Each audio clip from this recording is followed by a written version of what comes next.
$2.89. All right, Kyle. $2.89 a gallon for oil. The meeting tonight is for the conduct of town business by the town Coming down. board. It's just The Trump public is put in. invited to participate at the items marked on the agenda, public comment. During that segment of the meeting, if you have a question or comment for the supervisor, please raise your hand and wait to be acknowledged. Please state your full name and limit your remarks to 3 minutes. Thank you for your anticipated cooperation. Thank you. Please rise for the pledge. I pledge allegiance to the flag of the United States of America and to the republic for which it stands, one nation, under God, indivisible, with liberty and justice for all. And a moment of silence for all those who died to give us the opportunity to serve our country, our state, and of course our town.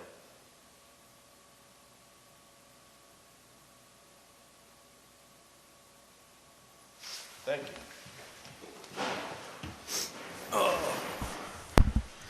And on that, I also want to say thank you to all our veterans for what you do for us and our country and keep us safe and protected and gives us the right to do what we do every day in this country, and that's to be free. So thank you to all our veterans. Yes. Thank you. And motion to approve the agenda, guys. I'll make the motion to approve the agenda. I'll second. All in favor? Aye. Aye, so moved. Motion to approve the minutes from the October 28th, 2024 Town Board meeting. I'll make the motion to approve the minutes from the town board meeting. I'll second. All in favor? Yes. Aye, so moved. Authorize the payment of bills of $378,956.95. I need a motion to pay the bills. I'll make the motion to pay the bills. I'll second it. All in favor? Yes. Aye, so moved. Anybody have comments on the agenda, specific comments on the agenda? Okay. Reports of departments. So we have our reports of departments. All the board members got them. If you have any questions, I just want to read one thing from our dog control officer because he's actually asking us. So what I want to read on here is he says, we have been receiving high volumes of calls relating to wild animals. If anyone has an emergency relating to a wild animal that is a direct and immediate threat to the safety of a person, you should call the police immediately. If you have concerns relating to the presence or behavior of a wild animal or the health of a wild animal, you should call the New York State Department of Environmental Conservation Regional Office located at Butt Corner Road in New Paltz. It's 845-256-3000. And that was from Andrew McKee. So I just wanted to read that part for the public because we have been seeing a lot of wild animals out there lately. And of course, this is deer season, so everybody should be very careful when they're driving as the deer are running. We've had many accidents. No other questions by the board on any of our departments? Okay. So Tom and Colleen, I know you guys come all the time, and Charlie, not this meeting, but we're going to have one last meeting in December, the first of the month. And since we don't really talk too much about, well, I just want to give you guys a heads up. I'm going to ask you for like some kind of overview of the year, just to speak that one meeting, to give us kind of an overview how the year went on items, all right? I know you kind of usually do a yearly report, Charlie, so just something like that. And Tom, just on like how we've been doing with building and our permits and stuff like that. So, okay? All good, Chief? I figured. Okay, so we have a presentation tonight. And Anna's here tonight from the Climate Smart Resiliency Planning Tool. We met with Anna, about a month ago now, right? Us and a few guys, and we went over a lot of items. She said we got through it pretty quickly, so that was good. But Seem, I want to thank you for recommending Anna to come and talk with us and do all the work she's doing, and she's going to give us an overview tonight. Yep, just come on up and... Hey, you want these maybe? Just state your name one more time for them, and then... Yeah. I'm Anna Herod-McGrew with Cornell Cooperative Extension. I'll try to keep this as brief as possible so we don't bore you to death. We completed a spreadsheet. It's called the Climate Smart Resiliency Planning Tool. It's just a checklist looking over plans that the town has, what parts exist of those plans, and where we can build a little more climate resiliency in, a little more disaster preparedness, hazard mitigation, and whatnot. This project was funded by the Hudson Estuary Watershed Resiliency Project. It's a partnership with Cornell Cooperative Extension, the New York Water Resources Institute, and the Hudson River Estuary Program. This is one of the projects we offer, but we're also working with the town of Marlborough on a disaster preparedness webpage, which is up on the website currently, I believe, and there's a series of social posts that'll go with that. One of the things we didn't include in there is how to deal with wild animals, but I wonder if we should have added that information in. But it's a lot of information that residents might need in the case of a disaster or an emergency. So this specifically was the Climate Smart Resiliency Planning Tool. It helps local decision makers identify any gaps in their policies. So we looked at what are the strengths of Marlborough, which there are many, and where can we really fill in those gaps, specifically related to the Climate Smart Communities program in New York State. Is everybody familiar with the Climate Smart Communities program? A little bit. So it's a system in New York State, or it's a program in New York State where if you complete actions, you can get points. It's not just set up as a game. Those points can get you to a certification level, either bronze or silver. We're still waiting for gold to actually come into existence. And then from there, that allows you to be set up for better funding opportunities. So you'll be much more eligible for larger amounts of grants. You'll be eligible for grants that only Climate Smart Communities certified communities can even apply to. So even if these actions seem repetitive or you don't always see the point of them, there's money behind them, so they're always a good thing. So I'd just like to point that out. So this process started with looking at all the plans that the town has. Then we had a great meeting with multiple municipal officials from the town. And then I put together a report just looking at the strengths of the town and where we can fill in those gaps. So I just wanted to go over some of those strengths real quick.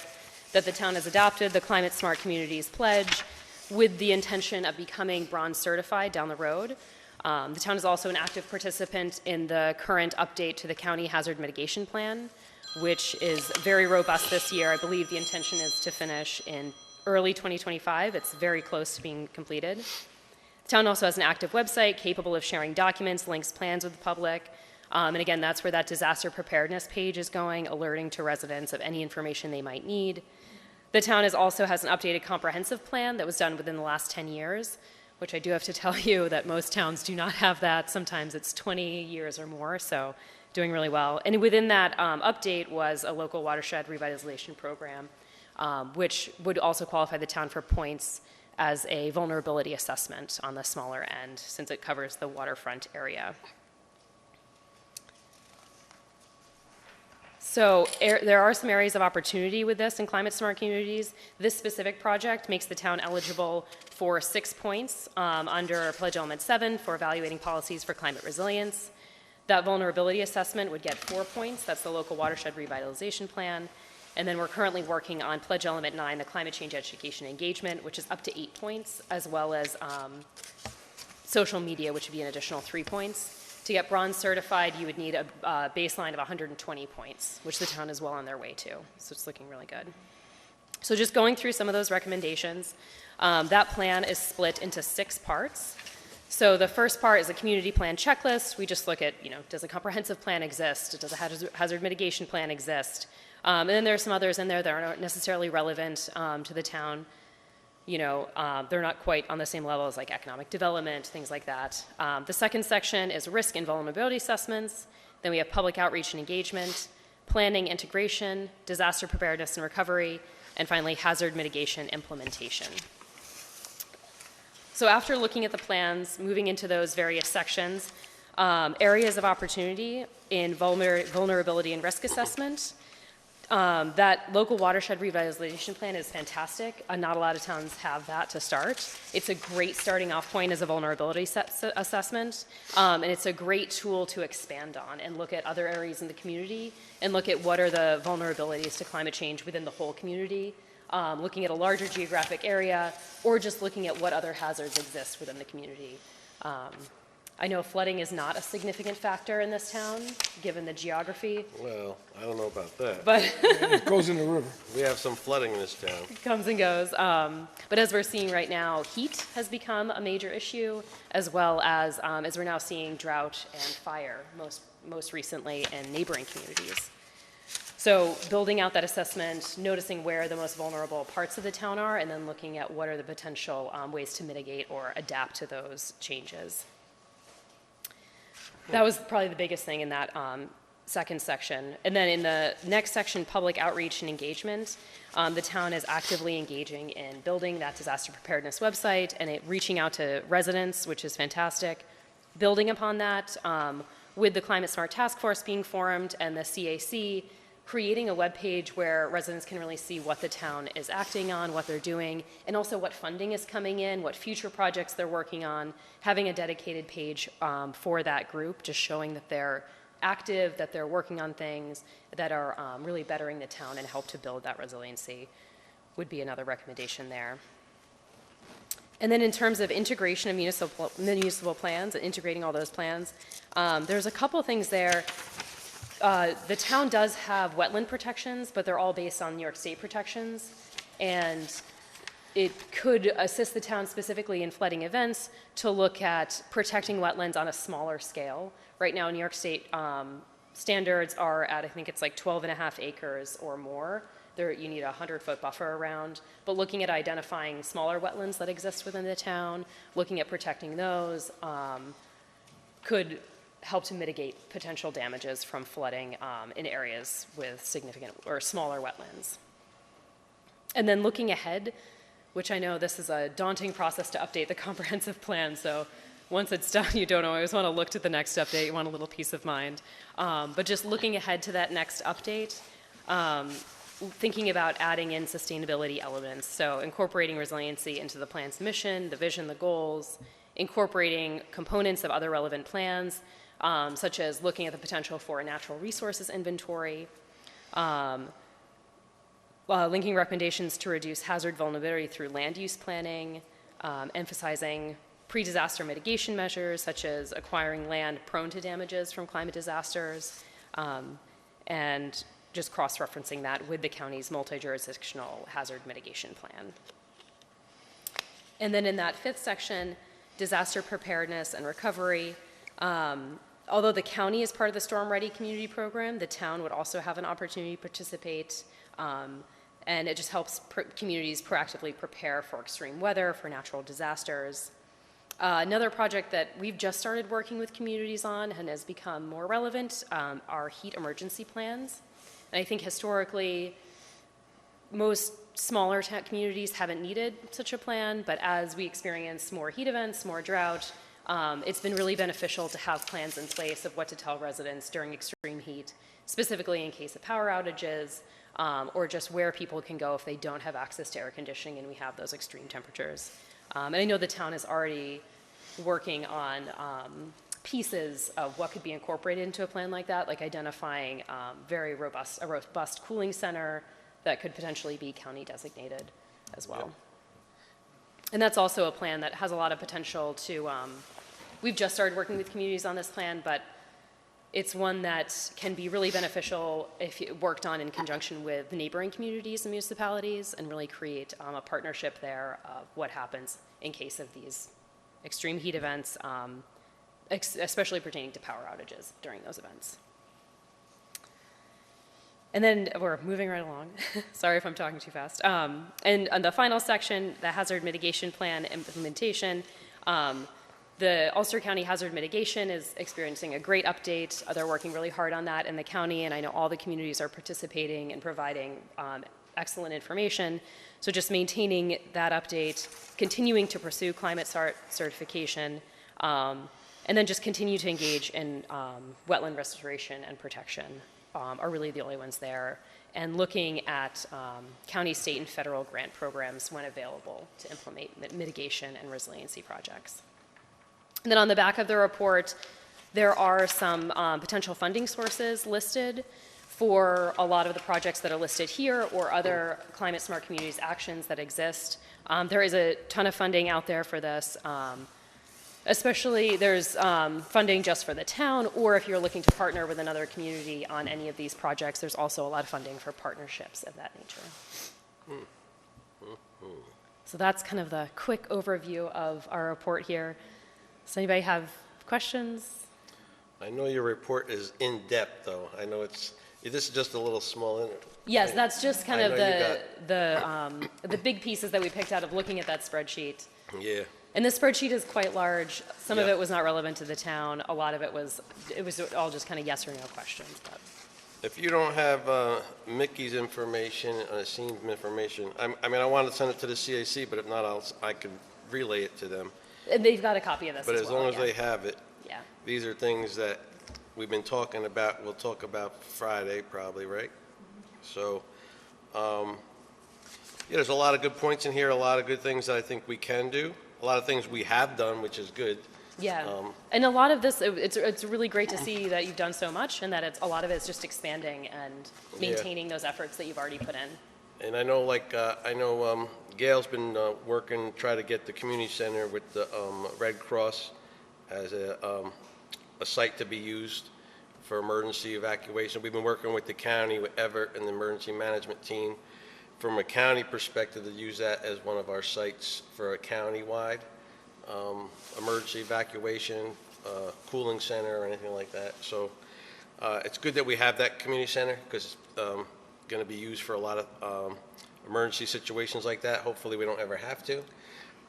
And we have seen, as everybody's seen in the last month, we have issues with forest fires that have gotten close to our community.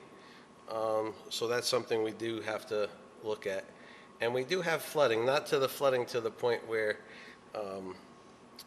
I know what you were talking about as far as the extreme, Yeah. but we do have quite a bit of flooding in our town, basically because of our topography of the hills and the mountains and the sides. So, but there's a lot of work that can be done. And again, a lot of this work is because in the long run, in order to get specific grants and things like that, the new systems that put in place with these point systems, these are things you have to do in order to get qualified. So it's not easy to get grants sometimes, right? It's not, but I will say, all the work that the town has been doing lay a really great foundation Yep. for when you go to complete those grant applications. Yes, yep. You guys got any questions? Nope. You good? Thanks, Thank you so and I much. really appreciate it. Yeah. Thank you. Thank you. All right. Old business. Anybody got any old business that they want to bring up that we haven't, you guys want a copy of this, just so you have, I have a copy. And new business, anybody new business? Dave, you want to talk about your projects? Last week, I'd like to mention Tom Schroeder, who spearheaded this Civil War cemetery refurbishment. I mean, Tom is he's quite the guy. I mean, he's 76 years old, and he brought his buddy with him to help out, who's 85 years old, Andy Gattuso. So I had the honor of meeting both gentlemen up at the cemetery and resetting a lot of headstones and cleaning up. And I would just like to give them an honorable mention because they did donate their time. And if you don't know about the Civil War Cemetery on the corner of Willow Tree Road and 9W, it's quite a sight when you go in there and you can read some of the old stones that are quite old, from Civil War days. And Quakers, right? if it wasn't for Tom spearheading this, I don't think probably would never have gotten done. So I'd like to commend him for that. Another project we have going is actually tomorrow. We're going to plant some trees from a grant that we had secured from the county. And we'll be planting 4 trees at the dog park in Milton, and then 2 trees at the, was it Methodist Church? Methodist Church. Is it, Mickey, do you know? It's a Howard's. It's Presbyterian. The Presbyterian Church. We're going to put 2 over there. And we'll be doing that tomorrow. And I think Mickey, you're going to come? Oh, he told me the CAC was coming. He didn't contact you?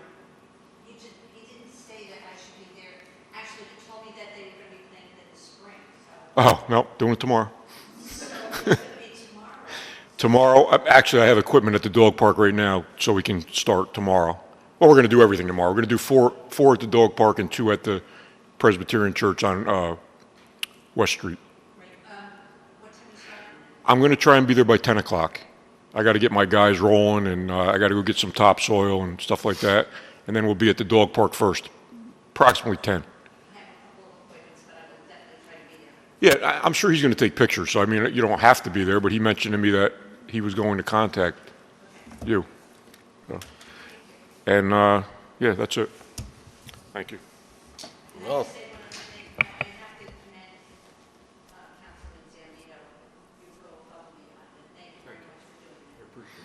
yep, he has. Dave never says no. He sometimes might want to shoot me. No, he does a great job. He's always goes above and beyond, and we appreciate that. And again, what you said about Tom is absolutely true.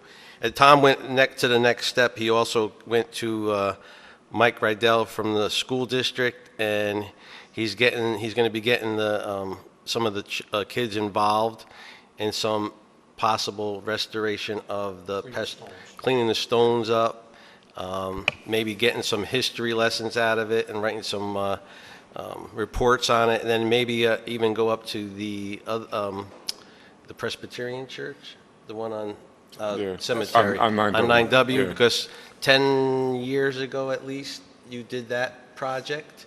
It's Remember? probably more like 15. Maybe 12 years ago Yeah. now. But some of the stones are starting to lean again because just over time they just happen to do. So he might get some volunteers with the kids and them and Dave again. But again, just to watch these 2 guys, I mean, poor They're Tom, unbelievable. he's all crippled up, and Mr. Gattuso walks with a cane. So if you could just imagine, they made it till about 1 o'clock in the afternoon, and then they had it. They said, "Oh, you got to finish up. We're done." But I mean, they were amazing. But it came out great. I mean, it looks good. I Yeah, went no, up they there, did a it great looked job. good. So we appreciate it. So, all right. Anything else for any new business or anything else? I'll just give you for new business, again, you guys see that the highway building and the water building is moving forward. All the block work has been completed. I know the guys today were doing a massive move out and demo work and things of that nature because we got the electrician is there today, the plumber was there today. So there's a lot of work coming together all at the same time now. Hopefully you'll start seeing truss work being done in the next couple of weeks on the front of the building. But all the cement work is done, so we beat the freeze, which is good. So that was a good thing. But community center is being used pretty much all the time now. Just so you know, the public knows, the seniors also asked to utilize it on Tuesdays for a few hours to play cards and different things, and they're doing that. So they enjoy it there quite a bit. So they're doing that on Tuesdays now also, on top of Thursdays. We got Zumba going on there now. We'll soon be having yoga in there. There's a couple events that are going to be asked for tonight to be utilizing the building for. So it's being used quite a bit, which is great. So, and that's all I got for tonight. Next week I'll give you more. Correspondence. Okay, got a couple of correspondence. Supervisor Corcoran, town board members, I hope this message finds you well. I'm respectfully requesting that the fee for the new community center be waived for the event scheduled for January 17th as a fundraiser for the students of the Marlborough High School. We believe this event will benefit our local community by raising funds for the students in our community. Waiving the fee would help ensure its success by reducing financial barriers and allowing more resources to be directed toward the event. Thank you for your consideration in this request. I would be happy to provide additional information or discuss the matter further if needed. I look forward to your response. Sincerely, Jenna Lazaroff, class advisor. So they're looking to use the community center on January 17th and waive the fee. I don't see an issue. I just need a motion by the board, if you want. I'll make a motion. I need a second. Second by Ed. All in favor? Aye. Aye, so moved. Thank you. You guys will get a hold of Jenna, right? Yeah. This one is from Steve McKinney, Committee Chair of the Cub Scouts, PAC 73. I'm the committee chair for the local Cub Scouts Pack 73 here in Marlborough, Milton. I know we spoke briefly earlier, but wanted to send the request for the community center. We are planning a blue and gold ceremony to recognize our Cub Scouts. We are graduating to the troop. We had a tentative date for Saturday, February 8th in mind, and wanted to look into possible use of the community center for the event. Since we are a community driver and a local nonprofit organization, we would like to put in the request with the town board for the use of the facility without charge. It is our belief our relatively modest funds would be best spent on the event itself and the boys who have worked so hard to finish their Cub Scouts career. We sincerely thank you and all the members of the town board for this consideration. Thank you for your time and your help here. So February 8th for the blue and gold dinner for Pack 73 from Marlborough, Milton. I make the motion to waive the Eddie fee. makes the motion, Ed, and Dave seconds. All in favor? Aye. Aye, so moved. That's it. Nobody resigned this week, so. It's been a that's couple good. of weeks now. Been pretty good, chief. Yeah, pistol whipping anybody right there. Anybody got any public comments? Public comment time. If not, we're gonna go right to resolutions and get everybody home. All right. So we got a few things here tonight. So most of this stuff is all year we've been working on all the employee contracts, union contracts, employee handbooks, recommendations from our auditors, things that we're trying to get it all cleaned up by the end of the year. And a lot of this has, a lot of these resolutions have to do with that. So the first one, this is for the dispatchers union, and the agreement, again, it falls in line pretty much with what we did with the police department. And this is Resolution 85 to authorize the supervisor to sign an agreement with the United Federation of Police Officers. Supervisor Corcoran proposes the following: be it resolved that the town board of the town of Marlborough authorize the town supervisor to sign the employee agreement with the United Federation of Police for the town of Marlborough full-time dispatchers, and moves for its adoption. Yes, so how many years is that? Same as them, it's a 4-year, right? 4-year. Same as the police. Yes. Yes, thank you. Yeah, so now they're all in line. So now all the contracts are in line. Resolution 86 to authorize the release of site improvement bonds and consent of the town board. These are the bonds on the Bayside Project Road. It's now a town road. It was approved by the town as a town road, and if you haven't noticed, they've been using it for the school, for the buses. And so now that it's all completed, we are able to release their bonds for site improvement. So whereas in condition of site plan approval issued by the Town of Marlborough Planning Board and pursuant to supplemental combined performance bond agreements between Bayside Marlborough LLC, Bayside Marlborough, and the Town of Marlborough, the town, Bayside Marlborough caused the execution and delivery of the following bonds by Liberty Mutual Insurance Company, the surety. Site improvement bond dated May 18th, 2023, in the amount of $642,252. Bond number 0152135520. Site improvement bond dated May 18th, 2023, in the amount of $1,625,268. $642,252. Bond number 0152172235. And site improvement bond dated May 18th, 2023, in the amount of $149,096. Bond number 0152172237. Site improvement bond dated May 18th, 2023, in the amount of $747,852.85. Bond number 0152172238. Collectively, the bonds. And whereas the improvements secured by the bonds have been completed by Bayside Marlborough and inspected and approved by the town, now therefore it be hereby resolved that the surety is hereby released from any liability under the bonds, and it is further resolved that the town clerk is hereby authorized and directed to return the bonds to the surety, and it is further resolved that in accordance with the provisions of Section 171 of the Highway Law of the State of New York, consistent and hereby given that the town superintendent of the highway and the town of Marlborough make an order laying out Bayside Drive, the town road, to consist of lands described in the dedication and release of Bayside Marlborough, and the extent as delineated as shown as Schedule A attached hereto, and it be further resolved that the town highway superintendent file a dedication of release in the office of the town clerk of the town of Marlborough. Whew. All right, legal. And moves for its adoption. Yes. Yes. Yes. This is the employee handbook. Most of this has been recommended through our audit procedures, and this is what we got. So, Supervisor Corrigan proposes the following: whereas the Town Board of the Town of Marlborough adopt the Town of Marlborough Employee Handbook, Resolution 25, 2012, and whereas the Town Board issues to amend the handbook includes Section 306 health insurance, full-time employees are now the town supervisor, town clerk, town highway superintendent shall be eligible to participate in town health benefits program. And this is because the town supervisor, just so everybody knows, the town supervisor is now positioned in the eyes of retirement. New York State retirement is a full-time position.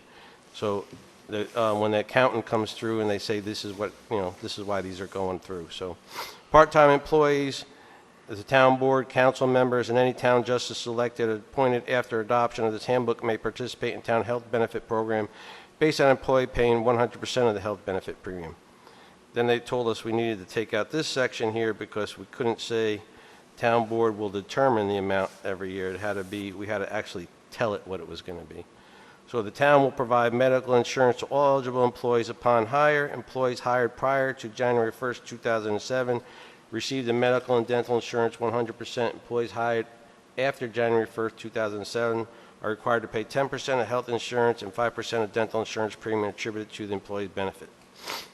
Healthcare buyout, and this kind of goes along with the contractual agreements we've been doing, although it's still half of what the police and the dispatchers union gets, but it's a little more. So full-time employees who are eligible for health insurance coverage but not a select coverage may be eligible for a buyout. The buyout is for the period of 1 year, January 1st through December 31st. New hires will start eligibility in accordance with the health insurance eligibility policy.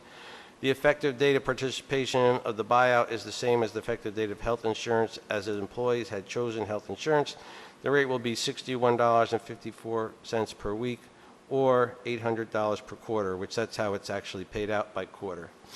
But she says we have to tell it by week also. So, Section 327, longevity. Non-union, non-elected officials, and non-contractual full-time salary employees shall earn a longevity in accordance with the following schedule. 10 years is $1,000 now. 11 years or more, they receive $100 every additional $100 every year after, to a maximum of $2,000 longevity of payment.